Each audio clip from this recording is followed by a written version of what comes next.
السلام عليكم ورحمة الله وبركاته. رجع لكم أبو مالك بحلقة جديدة وفيديو جديد على أكلة طيبة كتير بدكم تحبوها، هي شوربة العدس. سهلة كتير، ما بدها شيء. على بركة الله، قول بسم الله الرحمن الرحيم وصلوا على النبي. بدنا كاستين عدس، غسلتهم مي لحتى صفيت مرقتهم، بعدين نعقتهم مي سخنة لشي نص ساعة. بدكم ربع كيلو لحمة مفرومة، بدكم بصلتين مفرومات ناعمين، بدكم ملح وبهار أو فلفل، وبدكم كمون. هي فشو بنساوي؟ بنقيم ميتها، هي بنحط لها مية جاهزة، بدكم نغليها على النار وسط شي نص ساعة على حسب حتى تصير العدسة الحبة منهم طرية كتير. هلا بنحط الطاحونة ونطحنهم.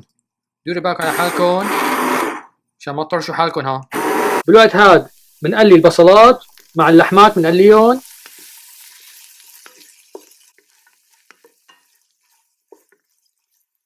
هلا بنحط اللحمات والبصلات عليها وبنحرك حتى ينخلط المزيج، بدوقها ملحة فلفلها وبعدين الكمونات، وهيك بتكون خلصت الشوربة. ولا أحلى منها، سهلة كتير، ما بدها شي. شفتوا ما أحلاها؟ إن شاء الله جربوها ببيتكم، تدعونا. لا تنسونا من الشير واللايك والسبسكرايب. دعاء، واللي عنده سؤال يبعث لي على اليوتيوب. السلام عليكم ورحمة الله وبركاته.